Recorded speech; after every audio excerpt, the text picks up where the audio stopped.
The day is coming to an end. In the darkening sky, the first star already sparkles bright. The campfire is burning, and I'm waiting for my 2 guests. One of them is a childhood friend of mine.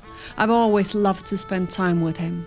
The other one, well, let's say that our relationship is a bit complicated. Speaking of him, he arrives. I always forget how sure he is about himself. He's tall, good-looking, and walks convincingly confident. I haven't seen him for a long time, contrary to my childhood friend, who is hopping out of the bushes and runs happily towards us. I see him all the time. We gather around the fire. Thank you for joining me. Do you guys want to introduce yourself to my dear listeners out there? The tall, handsome guy gets up. He takes his time, enjoying the attention we give him. He starts talking as if he's on a stage addressing thousands of people. My name is Ambition. The easiest way to describe me is that if I'm with you, you will feel a strong wish to achieve something. And yes, with me on your side, I can guarantee that you will be successful. Oh dear me, here comes the big promises. You might be intelligent, but that is not enough. I always say, intelligence without ambition is a bird without wings. Oh dear me. Shh, I know, says my friend. Ambition looks at me with an iron gaze. There is something about this guy. Somehow I feel drawn to him, but I don't trust him, and I never will. Anna, you're a good example. You lacked ambition, and now look at you. You could have been a very good golfer today, but no, you turned away. You could have raced high in the hierarchies in an international company, but again, no, didn't have me on your side, so how could you succeed? Without me, you don't have a chance. I'm not astonished that you had difficulties when you started your own company. Don't you think he's getting a bit personal here? You know how he is. Yes, great ambition is the passion of a great character. He goes on, but I don't hear him anymore. I'm lost in my thoughts. He's right with everything he said. I said no to a few opportunities others might have wished for. Was it because I lacked ambition? Maybe. Do I regret any move I made? No, not one. The clapping hands of my friend brings me back to reality. Ambition has finished his glorious speech, and now it's my friend's turn. He gets up. I have to smile. It's cute to see him with his big, bouncy eyes all excited. Ladies and gentlemen, let me introduce myself. I am Curious Curiosity. I have the outstanding enjoyment to be on the same stage as the great and grand Ambition. We tend to admire you. You have the strength and much power, but we must not hide the truth. And the truth is, you have destroyed some people's lives. You blind people. You give them a tunnel vision so that they're missing to take care of other parts in their lives like family, friendship, health. Yeah, you push them hard. Sometimes you push them until they break. I don't envy you, you're always alone. How many times have I tried to set you up with this beautiful myth called balance? Mr. Ambition and Miss Balance, what a couple you would make. But no, you're stubborn. Now I will tell you a story. The location, a classroom in a college in Cirencester, England. I'm sitting next to a 17-year-old girl, and she has only been in the UK for a few weeks, meaning she doesn't understand English, hasn't got a clue what the sports teacher is saying. She's excited, happy, maybe a bit nervous. And suddenly everyone, or let's say many of the students, raise their hands in the air. She looks around and so does she, until she realizes that only the boys raise their hands, so she pulls her hand back down. And the sports teacher goes, "No, no, Anna, just keep your hand up there. You're going to be an excellent example to everyone that also a girl can do this." She still doesn't understand. The boy sitting next to her speaks a bit German and she asks him, "What did I say yes to?" He looks at her, answering, "You said yes to become a certified soccer referee." A certified soccer referee? Her face turns white. She likes rugby and ice hockey, but soccer? After the lesson, she finds the teacher, trying to explain that this was a huge misunderstanding. "I think this is a great opportunity for you and I think you should do it. It's good to have a girl in this group and soccer is a great sport. You will learn a lot. Come back tomorrow and tell me your decision." That's when I saw my opportunity to get in the game. Curiosity. After college, the girl sits on the bus. I place myself next to her. She looks at me with a big smile. Curiosity. So nice to see you. I'm just thinking about if I should do this formation to become a soccer referee. I'm curious what I could learn, but soccer, I don't know. We talked about the up and downsides. Now, Mr. Ambition.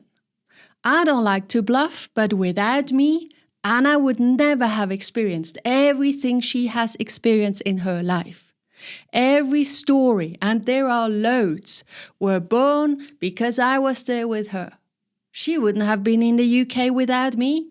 She wouldn't have started to work at this great company in Germany. She wouldn't even have her own company today without me. And she would never ever have gone on her Let's Talk About Time World Tour. I've always accompanied her. People like me when they are kids, and suddenly they start to push me away. And that's when I remind them and say, "You keep moving forward, open new doors and do new things because curiosity, keeps leading you down new path." Thank you. Thank you both for your introduction. I wanted to meet you because I thought about you two not a long time ago when I had a journalist on the phone and he said, "With everything you do and all you have achieved, I am sure you are a very ambitious person." I had to interrupt because I don't see myself as an ambitious person. I never wanted to be ambitious because it scares me. Too much of a tunnel vision. And it doesn't work with the topic time. But there is one thing which has always been there, and I believe that this is the force that can push me. You, curiosity. I've never wanted to be better than someone else, but I have been curious to see where I can go if I try something. I'm curious whenever I can learn something new. Loads of things I do, I see them as experiments. And God, I'm in love with the process. The process has so many levels and there is so much you can explore. I see curiosity as a very good companion. He opens up, you look around, you ask questions. Another good example is when it doesn't go as planned in life, curiosity can support us with questions like, where is this going to take me? Are there maybe any hidden doors somewhere I could open up? Ambition, don't get me wrong, I'm not against you. But you're too extreme for me. And I do believe that Miss Balance would be the perfect match for you. And my friends are witnesses that you are with me when I play games. But blimey, that's enough. Of course, there are as usual two sides, and so it is with you, Ambition. And I would like to talk about the side which isn't that visible. I see you like an iceberg. When we look at you from far away, we only see the tip of the iceberg, where we believe that ambition is something we have to strive for. If you want to get better at something, you need to be ambitious. It's taught us early to be ambitious because we have the idea that these people always get there where they want to go.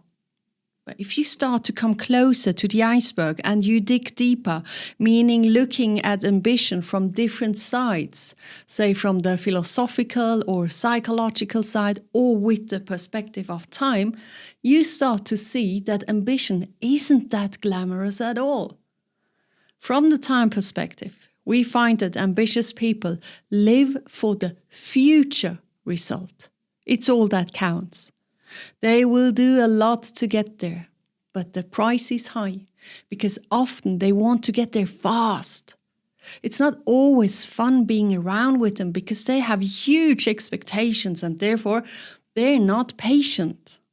They can quickly become very pushy. And unfortunately, it's easy for them to overwork themselves until they burn out. They are half blind. The only thing they see is the result. And like this, they lose sight of very important parts of life. Family, friends, health, love. They're too fixed on an end goal and the risk is that they're not enjoying the journey to get there.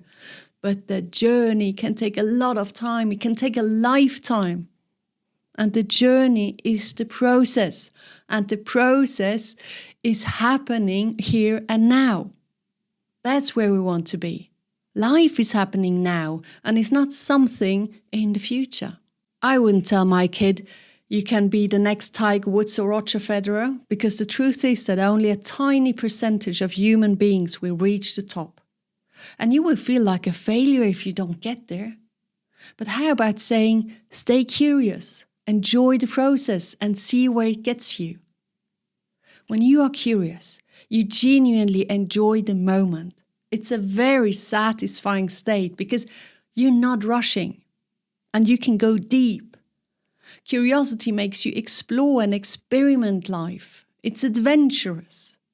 If you're curious, you will have no problem with perseverance because it's an internal motivation. It comes from the inside. Yes, I know. I'm a big fan of curiosity because I find it's a very good and healthy companion and supporter.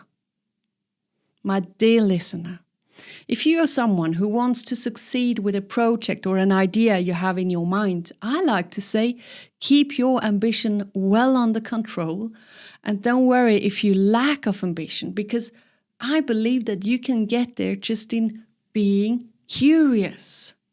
Well said, Anna, bravo. No, that's just what I think about you two today. Maybe one day that will change. Ambition. No need to look at me with this seductive gaze. I'm not going to fall for you. Now let's enjoy the fire some more. And to you listening to this episode, thank you for being here. And wherever you are, stay safe and take care. Ladies and gentlemen, this was me, Anna Yelen, the time expert. Bye. And by the way, how did I decide about soccer referee training? Well, I still can't believe it, but I did it. Curiosity won. And I don't regret it, but I must say it was hard. If you're a shy girl and suddenly you have to whistle soccer matches, you get laughed at. I mean, come on. I made pee-pee in my pants before every game. And a year later, I passed the exams, theory and practice, and I received the referee permit. It said, Anna Yelen, soccer referee. I could tell you plenty of stories like this. And a last, by the way. No, I don't take booking inquiries to whistle soccer tournaments. Bye.